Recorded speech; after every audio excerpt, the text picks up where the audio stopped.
Let me ask you something. When was the last time you did something purely because you enjoyed it? Not because it made money, not because it was productive, not because it helped your career, but just because it made you feel alive. There's something fascinating and kind of sad about adulthood.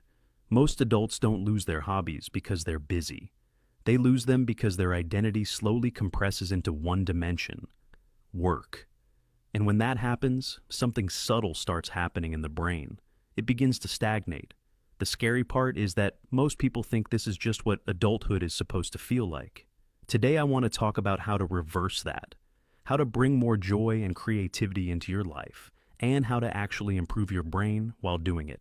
Identity compression. One of the biggest psychological shifts in adulthood is what I call identity compression. As a kid, your identity is wide. You're an athlete, an artist, a builder, a gamer, a musician, a curious explorer. But when adulthood hits, all of that compresses into just a tiny slice of who you are. Usually it becomes what you do for work. Maybe if you're lucky, it's two things: work and being a parent. Your brain stops exploring new ideas and new things you're curious about. It starts optimizing. And optimization is useful, but when it comes to your brain, it comes with a cost. The brain doesn't thrive on optimization. It thrives on novelty, exploration, creativity, and new ideas. When exploration disappears, your brain runs the same neural loops over and over. You have the same problems, the same routines, the same thoughts day after day. In psychology, 95% of your thoughts are the same as they were yesterday. That's the beginning of what people call mental stagnation. But neurologically, it's closer to cognitive atrophy. Why hobbies matter. Hobbies are fun, but they're also really good for your brain. They're a nervous system regulator. Most people today try to regulate their nervous system by numbing: alcohol, drugs, scrolling, binge watching. But numbing sedates your brain. Hobbies do something different. They engage the brain and calm it at the same time. When you engage in a hobby, painting, woodworking, playing music, gardening, you activate what's called directed attention restoration. This is your brain recovering from the exhaustion of constant decision-making, productivity, and pushing. Instead of numbing, you're creating. You're calming your nervous system in a productive way. Play and cognitive flexibility. When you're creating, you're in a mode of play. Play isn't just for kids. It's a core cognitive mode in your brain. When adults stop playing, three things happen neurologically. Creativity declines, cognitive flexibility drops, and problem-solving gets worse. Neuroscience calls this functional fixedness. Your brain becomes very good at doing things the same way it always has. That's great for routine, but terrible for creativity, innovation, and new ideas. Hobbies reintroduce play circuits into your brain. Play is where creativity lives, where curiosity lives, where new ideas and insights come from. Some of the greatest breakthroughs in human history came from people playing with new ideas, not grinding at a computer. Identity diversification. Hobbies also expand your identity. If your identity only exists in your work, every failure at work becomes an existential crisis.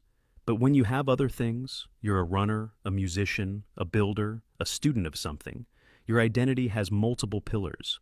If one pillar collapses, your whole life doesn't collapse with it. This is one of the hidden psychological advantages of hobbies. They diversify your identity portfolio. Just like a smart investor diversifies their money, smart humans diversify their sense of self. You're not just a person who goes to work. You're much more than that. A lot of people listening right now have forgotten who they actually are. You've forgotten what you love to do, what excites you, because you've been stuck in the same mundane routine for years. It's time to break out of that and expand who you are. Curiosity and purpose. Many people think they can figure out their purpose by sitting on the couch and thinking about it. They think purpose comes first, then action. But in reality, purpose is usually discovered through curiosity, through doing something new. And that curiosity usually starts with some form of a hobby. Think about it. Almost every meaningful pursuit in life started as something someone did just because it was interesting. Someone was excited about something. They pursued it, fell in love with it, mastered it, and it became part of their purpose. Your brain is constantly giving you signals of curiosity, little whispers of interest. Most adults ignore them because they think, That's not productive. But what if those curiosities are breadcrumbs? What if the hobby you feel drawn toward is your brain saying, hey, there's something meaningful here. Maybe we should explore this. Some hobbies stay hobbies, and that's fine. But others evolve into passions, missions, careers, the ways you want to impact the world. Purpose rarely arrives like a lightning bolt. More often, it starts as something you're curious enough to just try. Neuroplasticity and cognitive rigidity. Your brain is built to adapt, to grow, to constantly have new challenges and new ideas. But it only does that when it's challenged and when it has novelty. When you repeat the same routines in the same environments every day, your brain starts to conserve energy. It runs the same neural pathways over and over. In neuroscience, this is called neuroefficiency. That's good for habits, but there's a downside. When you stop learning, exploring, and creating, your brain reduces the growth of new neural connections. Over time, this can lead to cognitive rigidity. Thinking becomes less flexible. Creativity declines. You see this a lot with older people who've done the same thing for decades and have no flexibility for new ideas. That scares me. I don't want to become that. I want to be someone who's always open to ideas and trying to be creative. When you learn a new skill or challenge yourself to get better, whether it's painting, playing music, or tennis, your brain activates neuroplasticity. It forms new connections and strengthens existing ones. Creative hobbies also increase activity in the default mode network, the part of your brain associated with imagination, insight, and creative problem solving. That's why people often have their best ideas when they're doing something they love. Some hobbies are just for fun, but some actually improve your brain when you do them consistently, when you try to keep improving, when you challenge yourself. They keep your neural networks flexible, stimulate dopamine pathways associated with motivation and curiosity, and help your brain stay younger and more adaptable over time. So, when life becomes nothing but routine and work, your brain slowly declines. But when you do something new, explore, create, and play, your brain expands and gets stronger.